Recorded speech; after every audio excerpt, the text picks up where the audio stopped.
Okay, everyone. I'm Dr. Lee Phillips. Welcome to the Sex and Chronic Illness podcast with Dr. Lee. I am so excited about this season. We're going to have some special guests, and I'm so excited about my first guest to kick off the season, Miss Gigi Robinson. So, Gigi is a native New Yorker from New York City, advocates for Gen Z chronic illness and mental health. She is a thought leader in creator economy, explicitly focused on authentic partnerships. Gigi is known for her podcast on Spotify called Everything You Need Is Within and featured in 60 plus podcasts. Gigi is pursuing a Master of Science in Innovation, Design, Business, and Technology from USC. She has created content for many companies, including Spotify, Best Buy, Instagram, etc. In addition, she has been a guest speaker at universities, including USC, UCLA, and many more, including speaking on panels for Yahoo, Meta, Reuters, Pharma, and her campus. Hi, Gigi. Hi, thanks for that very warm and flattering introduction. I appreciate it. I sometimes, when I hear that running back, I'm like, damn girl, when do you sleep? And then I'm like, no wonder you have sleep problems. I'm gonna be real. I got sleep problems. So yeah, Yeah, that's you're doing a lot, right? So I mean, you're very busy. I mean, it's funny when I do podcast interviews and I read the bios and people hear it, they're like, "Oh my gosh," like, but you're doing it. So I'm I'm doing the so damn thing. excited just to have you on here to kick off this season because, in the field of sexuality, I feel like disability and chronic illness, it doesn't get talked about enough. And so that's why I wanted to do this podcast and have guests like yourself who are advocates out there for mental health and chronic illness. Yeah. And so I just want to start off by what are you up to? What have you been up to right now? Like what's the latest with you? Oh my gosh. Well, quite a lot. I'm not sure when this episode's going to air, but I'm doing a lot and gearing up to do a lot for Mental Health Awareness Month, which is also Ehlers Danlos Awareness Month. So Yeah. May is definitely going to be a busy month. I have honestly like tomorrow, the 30th, the 1st, the 2nd, the 3rd, the 4th, the 5th, all booked for things. Hopefully the 6th. Oh no, the 6th, I also have like a crazy day. The 7th and 8th, hopefully I can breathe a little, but then on the 9th, I've got to shoot. The 10th is my birthday. The Oh, 11th, 12th, I'll have a break. The 13th, I've got another shoot. Then on the 17th or 18th, I have a big event. The 19th, I might have another event. The 20th to the 22nd, I'm probably headed down to Florida for Sports Illustrated launch party. And then I have the week of the 23rd, which I think I'm going to do a fun little like girls trip with my friend in Colorado. And then I come back and go straight to my brother's graduation. And guess what? Then it's June 1st. So that's May in a nutshell for me. that's just May. Yeah. Wow. So that all great things though. That's so exciting. So I want to Yeah. just start off and just talk about your journey with chronic illness. I mean, share um, your story with it, and then we can just go from there. And how one of the things that I know that you've talked about, and one of the things I talk about with my patients all the time in therapy, which I think is great, is this idea of acceptance and accepting where you are and how that can be powerful, knowing that we're not always positive about things, but there is a lot of power in the present with acceptance. And I know that you've mentioned that. So I just want to hear more about it. Yeah. So thanks again, like for holding this kind of space. It's really, really important. And I feel like a lot of the time, chronic illness is not necessarily the focus of everything that I talk about in depth, I think.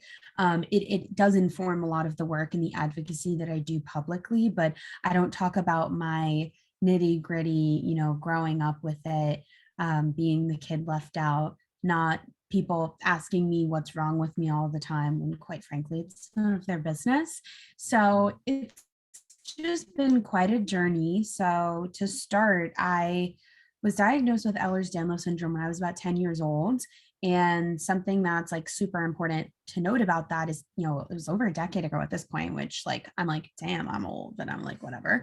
Um, you know, I've lived with it my whole life, and I have the privilege and of accessibility, honestly, through being in New York City, having access to the doctors at hospital for special surgery, Mhm. having the doctors at Cornell, at HSS, at NYU, at Mount Sinai, at so on and so forth. So those are some of the best in the world if you look it up. And I again feel very, very fortunate that the pediatric units there were smart enough to be like, hi, something's not right. And we know it's not in your head. We know it's not growing pains.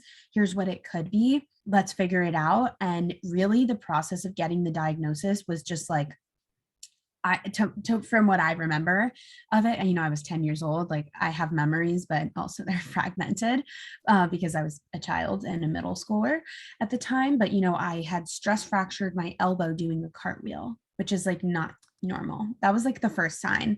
Well, the first sign was actually growing up. I had bruises all over because people with EDS get really easy bruising usually. So I would have bruising. Things would take a long time to heal if I like sprained my ankle, and I just kind of shrugged my shoulders. I also was peculiarly,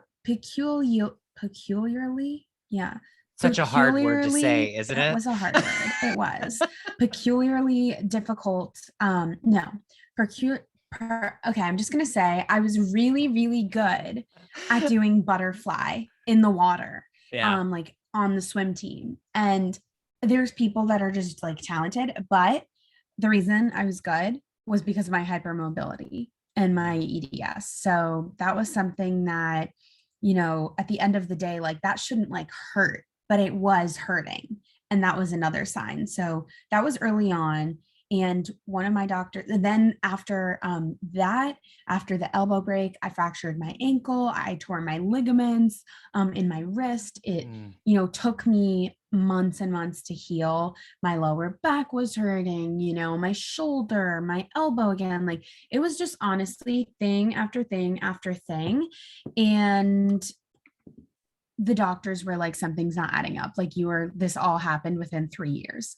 And for you to have that many injuries back to back is like really strange. So something has to be going on. So this, doctor, which like, I think she's so great. I should go talk to her probably if she's still in practice, was like, Gigi, I think you need to go see this specific geneticist who knows about hypermobile Ehlers-Danlos syndrome. I think this is what's going on.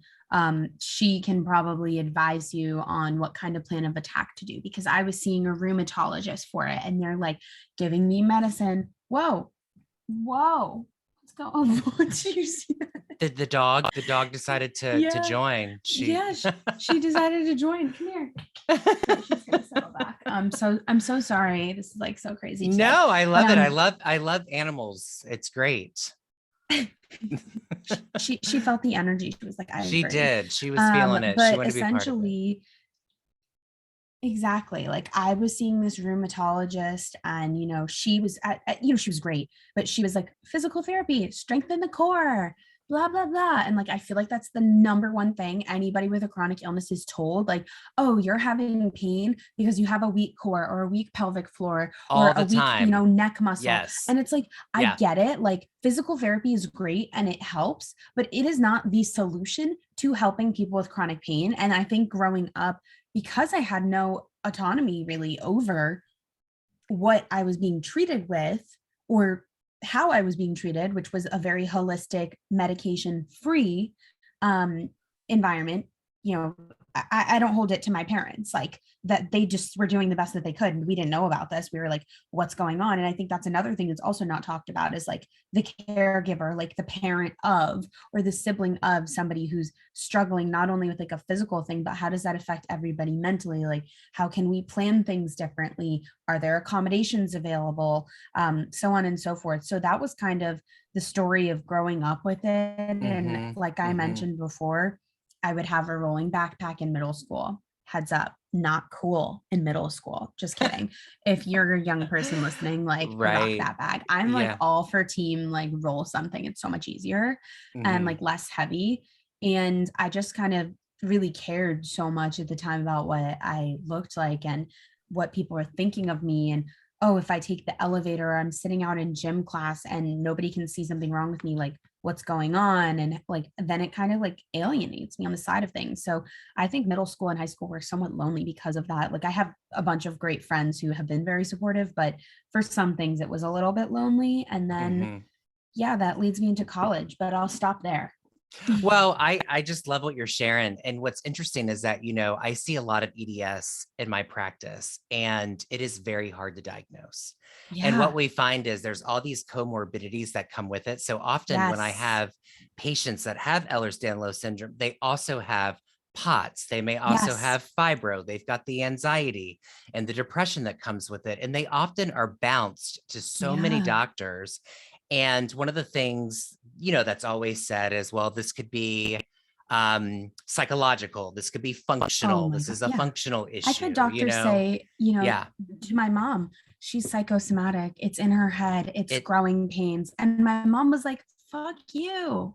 We're seeing right. another doctor. You work for me, bitch. Like Yeah, that's what she was exactly. saying. No, and people have done the big fuck you with that, right? I mean, because Yeah. something is going on, and so you have to find the right people, and that's a journey. And what's Yeah, interesting it about really your journey is. is that a lot of my patients with EDS, they get diagnosed like in their 20s or 30s, and this was Yeah. so young for you. So, Yeah. I you got know, lucky. yeah, and I mean it, and I love the support system that you've had, because support system is so important. And just using your voice for that, because it is such a debilitating thing that people can go through. And the one thing that you mentioned that comes up all the time is just the isolation piece. I think Mm, that's the hard piece, because people see you walking, you look fine. And I think this is what comes with invisible illnesses all the time. And people they don't yeah. understand, right, until you're around other people that can specialize in something, or your support system. And so I just love, that you were able to have that and then continue on your journey, with it, and now using your voice with the community and everything that you're doing. Hmm. um, so tell me a little bit about going to the college years a little bit, with Yeah. your journey. Yeah. I would say back to what you just said about that support system and having that those people, my family and like my friends who understood, and like I could say, oh, I'm going to a doctor's appointment, they'd be like, okay, cool, or like let me know how it goes, or like let's like FaceTime after, because we're in the age where like FaceTiming is just becoming cool to like casually FaceTime a friend. Like we're talking 2012 to 2016 is like high school. So going from that to flying across the country for college at USC, to be completely isolated, to also have to start over with all these new doctors. I needed a rheumatologist, a cardiologist, a neurologist, an ophthalmologist, a gastroenterologist, a physical therapist, an occupational therapist, not regular, but like a psychotherapist or a CBT therapist. I Mhm. mean, that's like eight. There were more too that I'm Oh talking about yeah, here, yeah. like, and It's a it pain it takes doctor it. and a migraine Yeah, doctor. I mean, right. Hmm. over 10 different doctors that I needed to just find and like do and like go and have these meetings with by myself and be able to articulate what I was feeling. Right. And like that was something that was also like empowering. Like, I don't want to say I made it easy for them, but they were kind of like, oh, it's this young person coming in here. We normally deal with older people because we have this, like, I think misconstrued like view on society that if you're young, you can't be sick, or like Right. you're too young, you can't be in pain. That was like what I've been told, like literally my entire life. And I'm like, Hmm. who are you to tell me that? Um, Yeah. so Right. being out in LA was hard, and I would FaceTime my mom into the appointments, and my mom would like be on her lunch break or like sit in, and it was kind of like having her there. But then also on top of that, like my parents would fly, they flew in like 2 or 3 times, and we like would, it was for like parents weekend or move in, and we would try to schedule a doctor so that it like lined up and I wasn't alone, because like getting your blood drawn or going to an MRI or getting an x-ray or any kind of procedure done or scan is just like beyond beyond frustrating and isolating. And something I Hmm. really struggled with, aside from my main struggle with the academics, like academics is one, but social is another. And social was something that I think, again, because it was invisible, nobody understood, and I was not speaking about it with other students. I was talking about it with my teachers or with like my mentors, but not students. So when I had to go to appointments, people were like, oh, I'll come with you. And then I would kind of take it a little bit personally, Mm-hmm. you know, if they didn't come with me, because I expected, somebody says they're going to come with you, I expected that to mimic what my parents did. They would come with me. And I'd never had a friend come with me, which is like, I think maybe kind of normal. Like, I don't know how many friends go to other people's doctors, but like, if you're really struggling and you're alone and like you don't have a support system, I think that's where friends can really be there for you. And I just struggled Absolutely. a lot with like, I'll be there for you, and then having them not be there. And then also taking it personally, kind of thinking the world revolved around me a little bit, like being a little like, this is my issue, and like as a friend you should support me, and honestly not fully honoring like what other people might go through. Like I was like, trust me, I understand, like I'm willing, like I would go with you. But then it was always kind of like, it was not like it didn't make sense. And I think that was also a maturity thing. Mm-hmm. So that was kind of challenging with social life, and also with dating, which we can get into Oh yeah, separately. we're about to get into the juicy stuff in a minute. But Oh boy, mom, dad, don't listen to this. no, Grandma, if you're listening, shut it Grandma, off don't now. listen. Don't listen to the Sex and Chronic Illness podcast. But you know what? I um, love what you said. The thing of it is that, with several different diagnoses, you have to have a village, right? So all these doctors, which can become very overwhelming. So one of the things that I do is a therapist that specializes in chronic illness, which there's not many of us out there. no, yeah, I appreciate it. Yeah, we actually will sit down with our patients and help them literally write a list of the questions that they want to ask doctors, because when you go in, you're just so damn overwhelmed. You don't even know where to start, right? Yes, Yeah. yes. Yeah. This There's is that something too. that is hard. And even I sometimes, like, I try to keep a mental bank, but I really need to have that journal. Like people, like when dietitians say have a food journal, for me that's a little triggering also, because of like the whole situation of, I have a really messed up GI system, but also I have eating disorder habits, and I, going on a diet, or the word of diet, or a regimen is a fancy word of saying diet, The and like regimen, the that's, regimen, that is yeah, very fancy. Yeah. yeah, yeah. Like The I'm word just like, I diet, don't know, it's these such bougie it's, doctors. yeah, yeah. It's a bad word. And Diet's a bad word. right. So then like having a notebook that's like, like it's hard to like track what you're eating and see how you're feeling after, and then show that to your doctor, and then have your doctor critique what you're eating and make you feel bad kind of about like you're maybe eating the wrong things, and that's why you have more pain. It's like there's studies that show that eating meat and eating dairy and things like that are more processed are going to inflame your body. Like it's just like, that's science, the science of the gut.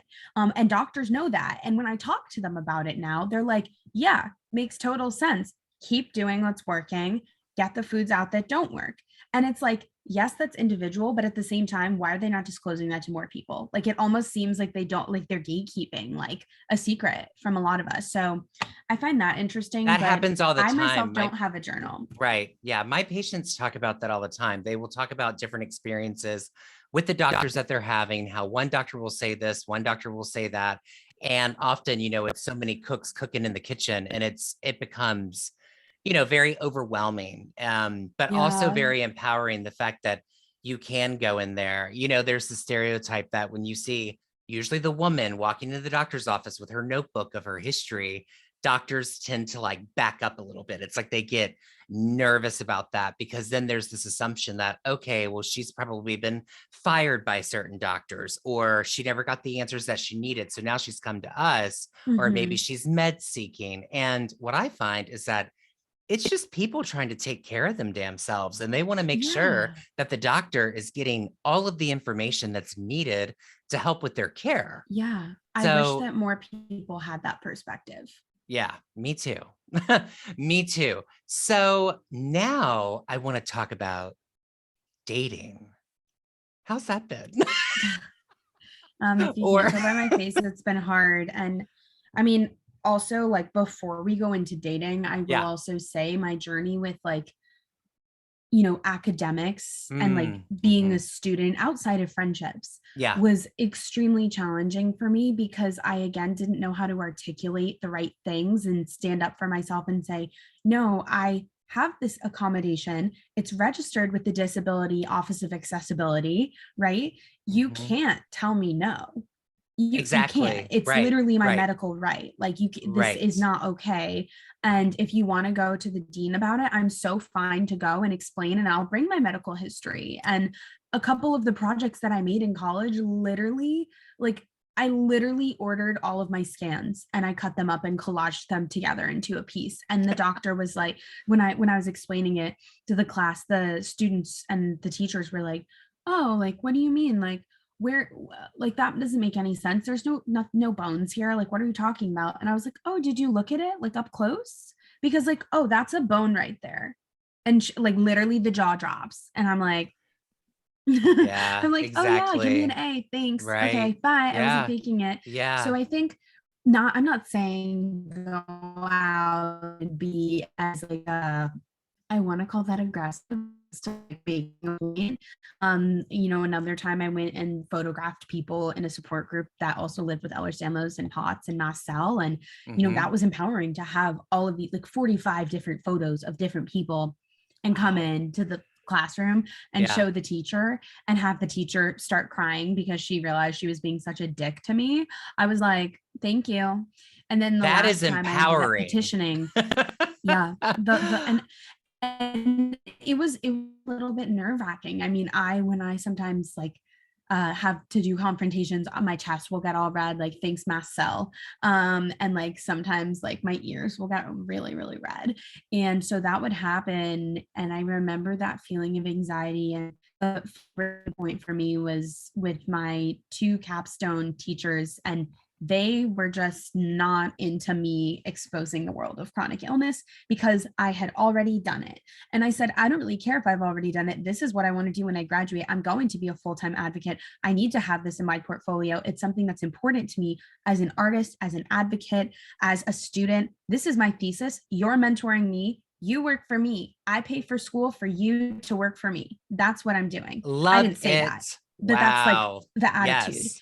Yep. And they ended up like, I literally broke down, like full on panic attack, because I couldn't even get my words together. And Mm. after that, I wrote a very succinct, like 3-page, email, as in like a 3-page single space Word doc, that was petitioning to get a new teacher, because I was like, this is not an environment I want to be in, especially when I'm already struggling. So I sought out the help from other teachers that were very supportive, understood the health, constraints, were flexible with me, straying a little bit away from the assignment. And that was Mhm. all because of the communication. And I say that because communication is really, really key when it comes to your health, specifically chronic health. So Mhm. yeah, that's just Yeah. that's just important. But Wow, what um a journey with school. Wow, and yeah. advocating for yourself. No And wonder why you're such a great advocate. I mean, you spent doing it in your college years, right? And you're right about unfortunately, communication. It's critical and unfortunately, yeah, I mean, and communication is great. We got to do it. I always say it's one of the easiest things that we can do, but it's also one of the most difficult things that we can also do. yeah, Yeah. yeah, it also was something that, can it for me, it never did, but it's something that could translate into a workplace setting. And sometimes people are scared of losing their job over asking for an accommodation that they're entitled to from their like accommodations from their Mhm. doctors. So my advice would be to sit down with a therapist or sit down with a doctor, or after you listen to this, make a list and go to your primary care, whatever pain doctor you go to, and get your damn accommodations. And once you have that, go to whoever the HR person or the academic advisor is and ask a friend or coworker to come with you if you want somebody to hold them accountable. That's something I never did, but I wish I did, because if there's that accountability from the outside, Mm. like they know they're being watched, so like there's more pressure to them, like so I think that is really important. And when somebody tries to cross the line, you can just reference that, you have a document of it, and if you have a record straight, nobody can fuck with you. So Exactly. It's yeah. all there, right? So that's really great advice on folks that are navigating their illness or they're navigating on what to do when it comes to school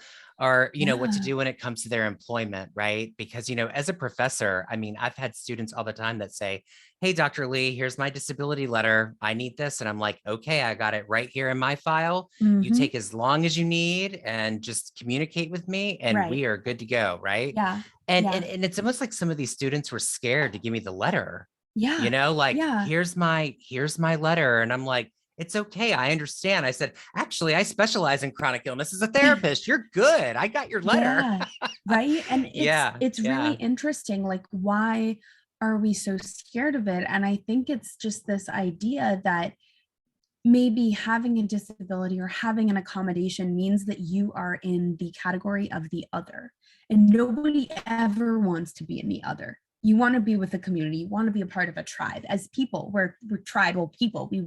That's what we crave. We crave that connection and the Yes. community. Yes. But Right. if you have something that's like a document saying, I need this, this, and this, which makes me different than that entire other group, there's this fear that you're going to be like the other. And I think part of my journey is realizing that from a young age, that one, it doesn't really matter and it's none of anybody's business. I've been a straight A student for the most part, actually A's and B's, let's be real. Well, yeah. A's in art school, everything else, debatable. Anyway, different story. But like, Yeah. I did what I needed to do. And even with my business class in my master's degree, my teacher had a visual impairment. And so she taught class a certain way and was like, if I thought that this would affect your academic curriculum, I would not be in this position. But it was cool to have a teacher also understand. I was like, hi, I got COVID. I can't hand in this assignment right now. Can I get it to you by the end of the semester? She said, take as long as you need. Just get it to me before 10 p.m. on Thursday, April 28th. And guess when I submitted it? Last night on Thursday, April 28th at like 9:30 Eastern. So I was like, oh, Yeah. Gigi, like Yeah. you gotta be a little more on top of it. But you know what?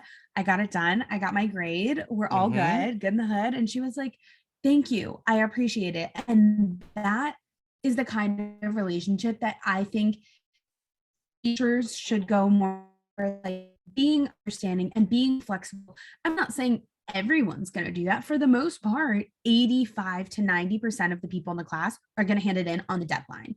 Right. They're going to Right. be in that one group of dedicated students. And when you have an accommodation, a big misconception that I think people see from the outside is, oh, well, you got to use your laptops. Things are so much easier. Oh, well, you get extended time. Of course, you're going to do better. You have a competitive advantage, right? So can we like debunk that? Because that's just not true. We're just doing what we need to survive, really, to get That's why it's, and that's why manage it's our called, health on the side. yeah, right. And that's why it's called accommodation. I think the other fear that people have is just the ableism that's in the world. It's like, Yeah. I hand you this. How are you going to perceive me? Because I am someone where I can walk, I can talk. And, I think that's really scary. And, people, they don't know a lot about ableism. There's other isms that they do, but when we talk Mhm. about ableism, it's just they're like, whoa, what do you mean by that? And it's everywhere. Yeah. It's in schools, it's in the workplace, it's in relationships, it's in friend groups, it's in families. And so, holding space for that is really critical to be able to process the feelings that go into that. Because, there's this fear of just judgment and being shamed Mhm. and all these other Yeah. things that can really, come up. And so I'm just really happy to hear that you've been able to be an advocate even while you're in your master's program and to do what you need to do for yourself to get it done. So, Yeah. yeah, it's Yeah. so important to be able to have a voice and being able to share that and being the voice for others, which you're doing such a Yeah. great job of. And that's why we're having this Thank you. podcast, because we Right. need more voices. Yes. And Yeah. something leading into the juicier part of the episode is really about, I think, the emotion. And that's the Mm, difference when it comes to dating. Like, yeah. you can easily take your emotion, maybe not easily, but you can take your emotion out of an academic setting way easier than you can in intimate setting. With intimacy, there's obviously like hormones and there's like love language and like Hmm. secrets and like Yeah. sharing every detail of your life versus an academic setting. You're not necessarily going to be sharing all of that with your teacher. Like, unless we're going through some scandal, like that's not happening. So yeah, that's, I think, the biggest thing that makes things challenging, and it makes it scary sometimes even to bring things up. And something I've also been dealing with aside from my chronic illness, but I don't drink also because of my chronic illness, because of the Right. medication I'm on now, Yeah. because my body is literally with mast cell activation. I will wake up with my eyes swollen shut. That happened on my first day of my senior year of my undergrad. And I literally was like, what is going on? Like I literally thought I lost eyesight completely. Like Yeah. I didn't know what had happened. My eye was swollen completely shut. I Mhm. was also hyperventilating and crying because I was like, I was supposed to take cute pictures on my last day of school, man, my first last day. And there was just like a whole moment about it. But with that, like I don't even know how I'm getting on this tangent, but why I don't drink alcohol. Right. Mhm. That was just a little tangent. Welcome to living with brain fog. And It is showing up and right now. It's it here. is Yeah, showing up. it is Sorry, here. sorry, listeners. I It's hope you're okay. following. But I don't drink. So now like I'll have guys like ask me like, oh, like, this one guy, he like messages me and he's like, on Raya. I don't know if you know anything about There's Raya. It's so just this like many more apps. like, Is that another app? there's so many. It's I it can't is. keep It's like up. supposed to be like more like exclusive. I don't really know Oh. if that's, I don't really like that, but like it's honestly the same as the others. But this guy's like, oh, like I'm new in town, like I'm from SoCal, like would love to explore the city, like do you have any tips? And I'm like, I'm like a very blunt person. I don't know if that's Mhm. because I'm a Taurus or if that's just like who I am, but I'm like, oh yeah, like what is the vibe, like what are you, I don't, like, what kind of tourism do you want? Do you want to go to the fucking top of the Empire State Building, or do you want to go to a secret spot that nobody's been to? I mean, what? He's like, oh, like I'm looking to like explore the city with someone like yourself. Like, do you want to grab a drink? And my response is basically, I'm not a big drinker, but like, let's swap it for dinner. Boom. Like, that's an easy Yeah. thing where Yeah. like you don't have to feel weird about it. And I think anybody that really is concerned about what you're drinking usually has a bad intention to kind of get you into bed. If Mhm. they're like, why are you not drinking? I'd be like, well, why do you care what I'm drinking? Like, are you trying to roofie me? Or like, why do I wouldn't ask you what you're drinking or why you drink, right? I Right. like to throw the question back onto them. And Good. um that's something that I think also, I mean, I'm also fine like once I like got into a conversation, I'm like, oh, I take medication, I can't drink on. And I just don't feel the need to share that with everybody. Mhm. But that's my secondary response. But it has been something that I realize some people are very, very into, and that's like their only way of meeting It's people so or it's establishing a yes. relationship. No, it is. And and what's very funny is that if you were to take alcohol just away, there would be like no relationships. I think relationships are so based on it. It's what drives things. And then, if you don't drink, what's wrong with you? Like I don't drink Yeah. either. And I went to a restaurant with my Mhm. husband the other night and the waiter comes over and he's like, cocktails. And we were like, iced tea. And he was like, oh, Yeah, you I know? went out last week to a happy hour, and the two other people I was with got like margaritas, Mhm. and I was like, "Oh, give me your best mocktail." He's like, "Why don't you drink?" And I was like, "I don't feel like it." And he was like, "Oh, why?" And I was It's none of your like, business. yeah, like I just at that point, and I'm not picking a fight with a waiter, like that's a waste of my time. Right. But when I'm like a happy hour with friends, but I just shrug my shoulders sometimes, and I just think it's really interesting because alcohol really is something that drives, a lot of these relationships and emotional connections, which is kind of interesting. And I think that's why potentially maybe do people have a more challenging rocky relationship when they are under the influence and then they realize things about their significant other and they're like, oh my god, wait, like I actually don't like them, like the alcohol was kind of like my my love colored goggles or rose colored goggles or glasses. I used I'm to not call getting them the beer. words I used right. to call them beer goggles, or Yes, you yes, got the goggles exactly, on, right? Yeah, exactly. So yeah, yeah. It I'm definitely not saying causes a don't lot drink, of a party lot of people. problems. Yeah, it causes a lot of skewed judgment. I mean, it brings it drives things where it shouldn't and it does. So it's fueled Yeah. around all kinds of relationships. Yeah. Yeah. But also like if you do drink, like go you. Like if it works for you, Yeah, it I works mean, for you. if you do that and that's what you love and you're, good for you, but everyone has Yeah. their own thing, Yeah. and I can see where I it can make do. dating difficult because people have the expectation or they just assume that you drink and that's what you're going to go out and do. Yeah. So, yeah. Well, especially at 23. Like I Oh, stopped of drinking at course. 22. Like Yeah. Yeah. everyone in my, even on my birthday last year, which was my first like sober birthday, I, we went out to a vegan Mexican restaurant, and everyone was ordering drinks except for me. And they're like, why not? Why not? Come on, like do a shot, do a shot. I'm like, Mhm. no, like I made it 5 months into the year. I could probably make it another, 7, like whatever. Let me just like do it. So I Mhm. ended up like doing it. It was completely fine, but I don't know. It's just Yeah. interesting to see how it informs culture and It does. communication. Yeah, It it drives so many things, really right? does. Yeah, it Yeah, does. but a question that like I always get asked when it comes to dating is like, when do you say that you have a chronic illness? And on Mm, top of that, like that's like a question I think is really important for anybody.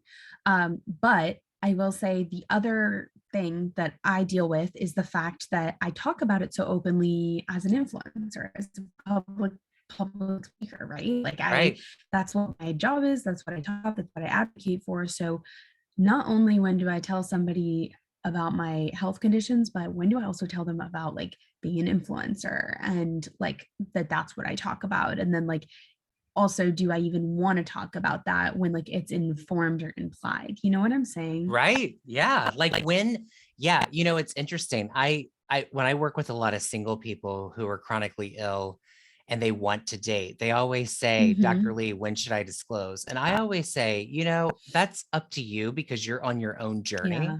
Yeah. Sometimes if someone hasn't fully accepted the fact that they are chronically ill, they may not be ready to. There's different phases that people go through with chronic illness. If they're in this integration phase where they're integrating like things into their life and they're able to take some of their previous things Mm-hmm. into their life after a diagnosis, then they may want to say something. Often people may put it on a dating app if they want to, or Yeah. they will tell someone on a first date, or they'd rather get close to someone and see if something works out. Then they can share something. So it's important to just make sure when you're at your own comfort level to be able to do that because your journey Yeah. is your journey. And, that's really important to be able to share when you want to. Yeah. And Mhm. I always talk about this as well. Like it's so subjective. It's what you feel comfortable with. Do you Right. want to rip the band-aid off and get rid of somebody, because they might not respect you or want, something I've dealt with is somebody that's like, I don't want to deal with somebody who could potentially pass this on to like kids. Like, I don't Mhm. want to be with a sick person. I don't want to be a caregiver. Right. And I think eventually everybody becomes a caregiver. So that's kind of a bullshit excuse. Um, It's so right? true. Yeah. I mean, we're all Right. going to have a disability. Usually, when we get older, things change in our bodies when we age, right? So, Yeah. you can develop a chronic illness when you get older. You can also have more pain when you get older. I mean, things are Yeah. going to change for us. And, Yeah. if you're in a relationship and you're married with someone for a long time, I mean, 9 times out of 10, one of you is definitely going to become a caregiver, right? I mean, Yeah. it comes At with some it. point, it Yeah. does. And Right. that's something that, when you're younger, I guess it's just like some people want to have fun or they want like to Mhm. do all the things. And like, I totally get it. Zoe agrees. Can you see? She was Yeah. like looking. She does agree with um it. but I prefer to rip that band-aid off, but other people prefer to that I've talked to prefer to meet somebody, have common interests, and then have them kind of emotionally be attached to who they are, and then they're like, oh, by the way, I have this whole thing. And Right. sometimes Right. that's the thing that changes the relationship, which is It why I say it yeah. up front. Yeah, it can change it. It can change it. Someone can definitely have other feelings and say, well, this brings up fear for me. Or a lot of times they don't want to take the time to learn more about it. Where Hmm. if they can, you can still have a life when you are chronically ill. But we know that it can change the dynamic. And with you being an influencer and out there talking about it, I'm sure, that can be great for you, but it can also be a challenge because I could see where you could meet a guy and he could be, I don't know, a little intimidated by you with all that you do, which is fantastic. I mean, like that is Yeah. small dick energy, and I don't want that. Like, I'm not gonna go. I don't really have time for that. And I would Right. say I'm definitely a more like masculine energy kind of woman, or like an alpha female. So I would need Right. somebody who could kind of like dominate that and help me bring out my feminine Oh, I energy love it. in the Yeah. relationship. And Yeah. that's something like I'm aware of.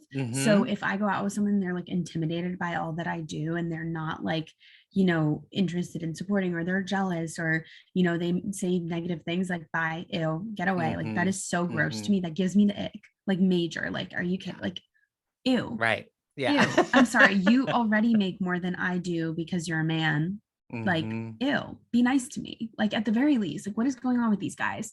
The Yeah. other thing that I think is really challenging now that I don't know how much time we have left, but like you mentioned, I want to talk about like Sports Illustrated and I that whole journey do. for me. Yes. And That was a really nice opportunity that you recently had. And I want our listeners to hear about that because this goes into acceptance and, diversity with yeah, bodies. And I loved it that you were able to be able to do this. So tell yeah. us about it. Well, before I tell you about the journey, I just want Hmm. to say that it's been quite interesting to also have guys start sliding into my DMs, Oh, specifically because I'm there's hot, there's that too. And there's that. And it's like, Yeah. well, I don't want to be around that either. Like, you can do it tastefully. Like, you can like slide in someone's DMs, like with the Hmm. ends of like actually not being creative. Just wanting Hmm. to know somebody for clout. And that's the same thing with like being an influencer. So there's just been honestly a lot going on that's made dating quite hard. I also live in New York City, so add that on top of it. It's not like there's a small pool of people. It's like there's so many people, and there's hustle and bustle all the time. Quite frankly, I also do not have time. Like it's like if you have to really like chase me down, like I want to be fully pursued. Like I honestly, like I'll play into the game a little, but I'm so blunt and honest. I probably need a little coaching from you to like make me be a little bit more like flirtatious, because I'm literally so to the point where I'm like, oh, like I guess this might not work out. Or like if somebody's like, oh, like, would you want to grab coffee? Sorry, I have an espresso machine at home. I Oh, can I can yeah. make a coffee at home. Like, Yeah. oh, do you want to go for a walk in Central Park? Sorry, I'm not a dog. Let's go do something interesting.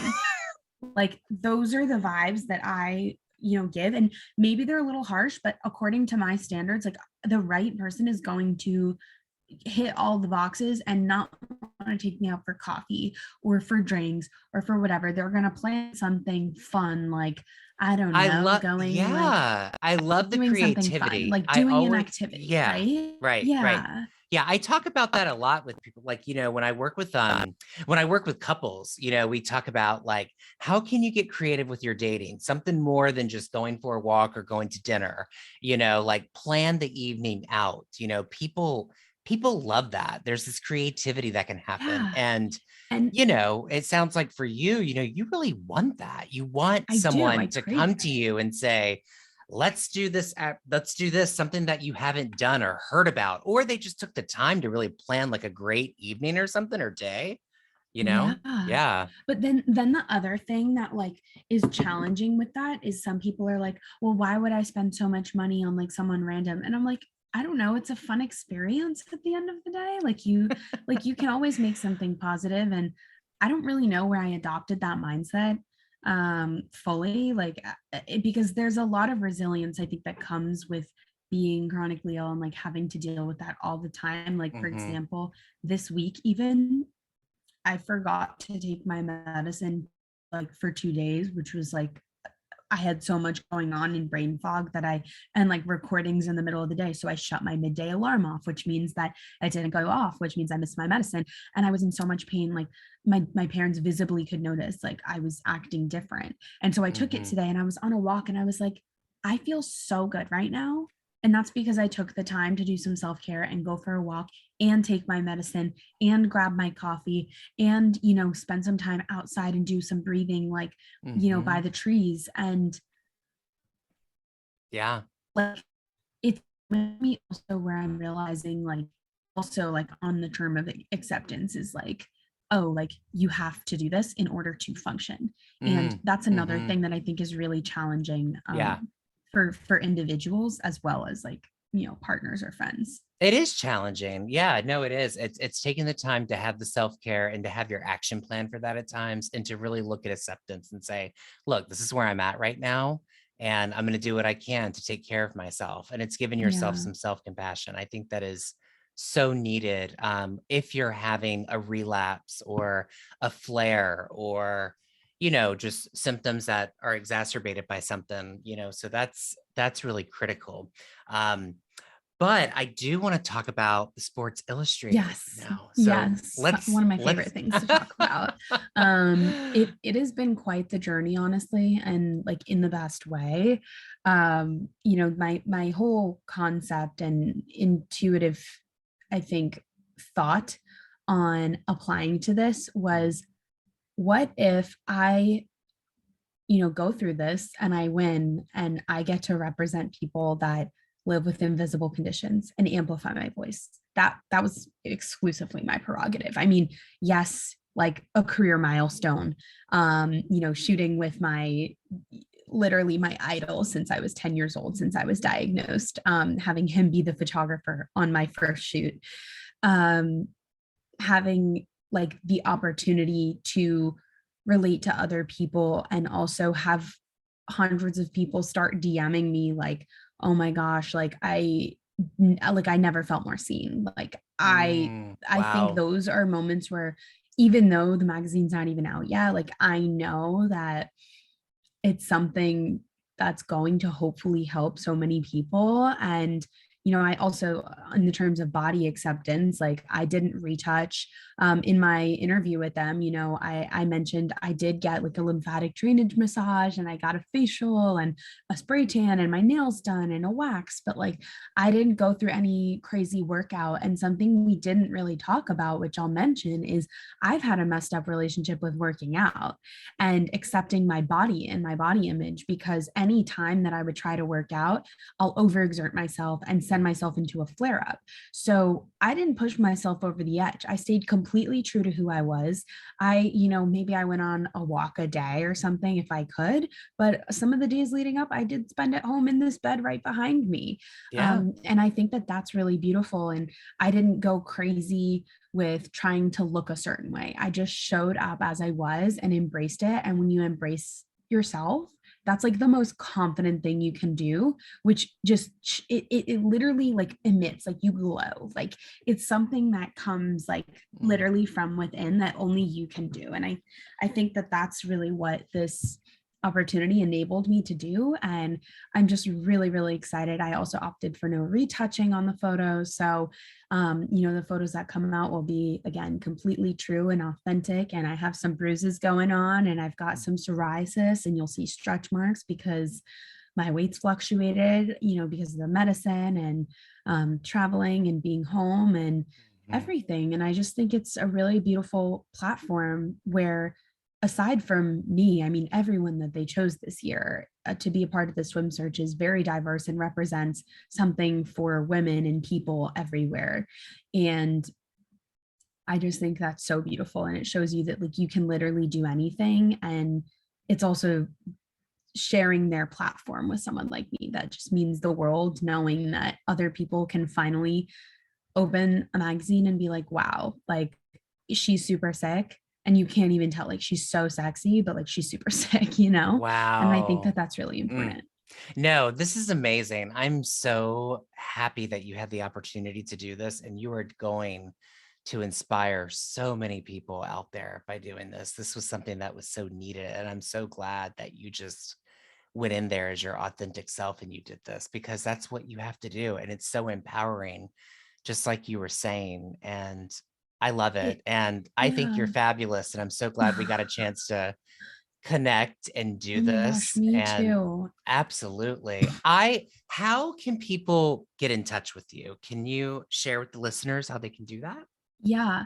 Before I say that, I just want to Hmm. say one more thing, which Yeah. is a lot of time, I think people with chronic illness or disability hold themselves back because of PTSD or an experience or anxiety over talking to their healthcare providers or talking to, a new significant other or friend about something based on a past experience. But I have kind of adopted this philosophy of like, that's in the past, and you can use that to make a blueprint for that to never happen again. You have come out stronger, you're resilient, you know now how to respond to a situation like that so that you don't get hurt, so that you can advocate for yourself. And I think that me being a part of SI is teaching people that and showing them that despite what happened, you overcame it and you came out stronger. And if if you've been dismissed by doctors before, like, remember, they're working for you. Like, you can fire them. They don't fire you as a patient. I mean, they can, but I think if you as a patient gain that control back, it can give you a little bit more authority and a little bit more, I think, direction when it comes to your health. So definitely keep that in mind. But again, this was awesome. And you're so amazing. And I'm so glad we got to meet. We have to hang out when you're in New York. Yes, And of course. I'll be back soon. Yeah, we'll definitely get up. And I amazing. mean, you told me what your May schedule is like, so maybe we'll get into like June or something together. But yeah. Yeah, but we'll make it work. I'll make time for you, of course. But yeah, you can simply put Google my name, Gigi Robinson, gigirobinson.com, and my Instagram and all social handles are just the @ symbol, the word it's, and then my name, Gigi Robinson. So it's Gigi Robinson. But again, thank you. This was so fun. Ah, it was so fun. Wonderful. Thank you for being here. I so appreciate it.